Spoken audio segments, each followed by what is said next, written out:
नमस्कार दोस्तों, 46 साल का पुरी जगन्नाथ की रत्न भंडार खोला गया है।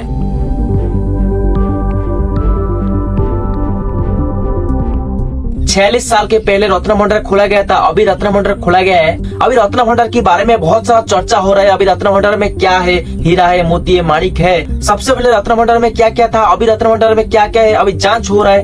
क्या रत्न भंडार के भीतर घर में और एक सुरंग है? चलिए दोस्तों, आज की वीडियो पर डिटेल्स जानेंगे जगन्नाथपुरी रत्न भंडार के रहस्य के बारे में। 100 घंटे के अंदर दूसरी बार भगवान जगन्नाथ का रत्न भंडार खुला तो एक बार फिर सोने, चांदी और हीरे जवाहरात का अकूत खजाना निकला। इसे देखकर पिछली बार की तरह इस बार भी हर किसी की आंखें चौंधिया गई। पहले 14 जुलाई को बाहरी रत्न भंडार खोला गया और फिर 18 जुलाई को अंदरूनी रत्न भंडार खोला गया। दोनों भंडारों से क्या क्या मिला, कितना खजाना निकला, आपको सब कुछ दिखाएंगे। अभी आप सबसे पहले उन्हें सुनिए जिनकी निगरानी में 4 दिन में दूसरी बार रत्न भंडार खोला गया। रत्न भंडार निगरानी समिति के चेयरमैन जस्टिस विश्वनाथ रथ के अनुसार अंदरूनी रत्न भंडार से 4 अलमारी और 3 संदूक मिले। अब सवाल ये कि इन अलमारियों और संदूकों से क्या क्या निकला। रत्न भंडार निगरानी समिति ने इसका अंकगणित तो नहीं बताया, लेकिन हमें जो जानकारी मिली है उसके मुताबिक अंदरूनी रत्न भंडार में करीब 51 किलो सोना और करीब 135 किलो चांदी रखे होने की बात कही जाती है। अब तक ऐसा माना जाता था कि भगवान जगन्नाथ के रत्न भंडार की रखवाली सांपों की फौज करती है। ऐसे में उन सांपों से बचने के लिए रत्न भंडार निगरानी समिति सपेरों की टीम के साथ गई थी, लेकिन इनकी मदद की नौबत ही नहीं आई।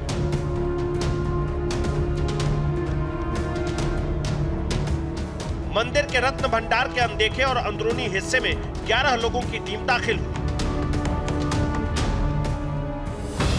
शुभ मुहूर्त के अनुसार सुबह 9:51 का समय तय था।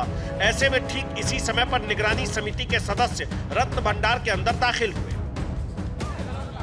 इस दौरान भक्तों का प्रवेश पूरी तरह से रोक दिया गया, लेकिन खजाने की पड़ताल के लिए पुरी के राजा को खास तौर पर बुलाया गया था, क्योंकि पुरी के राजा ही भगवान जगन्नाथ के मुख्य सेवक हैं। After the total clearance of both the outer and the inner Ratna Bhandar, the premises will be handed over to the Archaeological Survey of India to carry out complete repair and conservation work, because to our knowledge we have not carried out repair work of the Ratna Bhandara since many decades. Thereafter, all the jewelries, valuables from both the Bhandaras, which have been temporarily kept in the strong room outside next to the Ratna Bhandara, will be shifted back to the original place and the inventory process will begin. We will take the help of the eminent jewelers. We have requested the Reserve Bank of India also to send their representative for this process.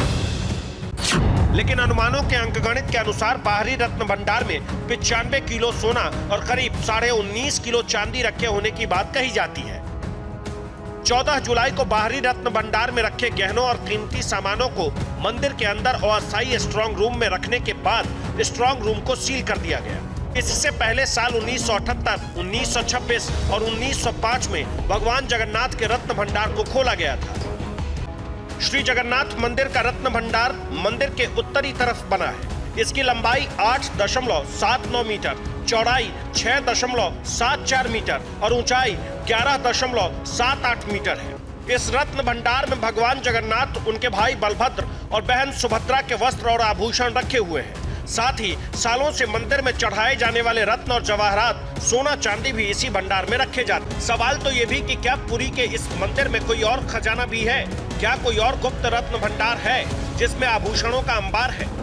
भगवान जगन्नाथ के रत्न भंडार में इतने सोना, चांदी, हीरा, जवाहरात आए कहां से?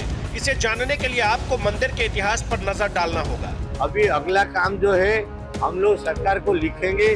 अगर कोई वैज्ञानिक पद्धति वहाँ करने का है, सरकार हमको अनुमति दे और कोई भंडार है, वो संभावनाएं लोगों दिखाते हैं। हमको मालूम नहीं कहाँ पे ग्रुप में भी लिखा गया नहीं है, कोई रिपोर्ट में लिखा गया नहीं है। फिर भी जनता का क्योंकि आशंका हो रहा है, इसलिए हम तय किए हैं, सरकार को अनुरोध करेंगे जल्द से जल्द सरकार का जो नियम पालन करने के लिए आएगा, SOP आएगा, उसी हिसाब से हम आगे बढ़ेंगे।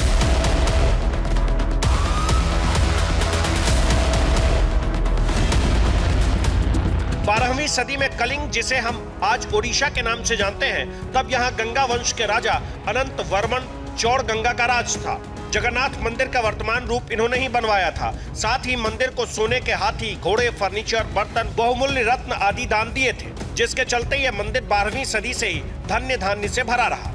जगन्नाथ मंदिर के ऐतिहासिक दस्तावेज मदला पंजी के अनुसार राजा अनंग भीम देव ने श्री जगन्नाथ को लगभग 14.5 लाख ग्राम सोना दान में दिया था, जिनसे भगवान की मूर्तियों के आभूषण बनाए गए। इनके पुत्र और गंगा वंश के अगले राजा का नाम था नरसिंह देव। नरसिंह देव ने ही घोषणा की थी कि भगवान जगन्नाथ इनके साम्राज्य के असली राजा हैं और वो खुद उनके प्रतिनिधि हैं। गंगा वंश के बाद कलिंग पर सूर्यवंशी राजाओं का शासन शुरू हुआ। इन्हें गजपति के नाम से भी जाना जाता है। गजपति साम्राज्य की स्थापना राजा कपिलेंद्र देव ने की थी। राजा कपिलेंद्र के बारे में एक शिलालेख में जिक्र मिलता है कि दक्षिण के अभियान के बाद जब वो लौटे तो वो अपने साथ 16 हाथियों में लाद कर सोना लाए थे। यह सारा सोना उन्होंने श्री जगन्नाथ को दान कर दिया था। ऐसे में भगवान जगन्नाथ के रत्न भंडार में इतने रत्न जमा हो गए कि यह मंदिर आक्रांताओं के निशाने पर आ गया।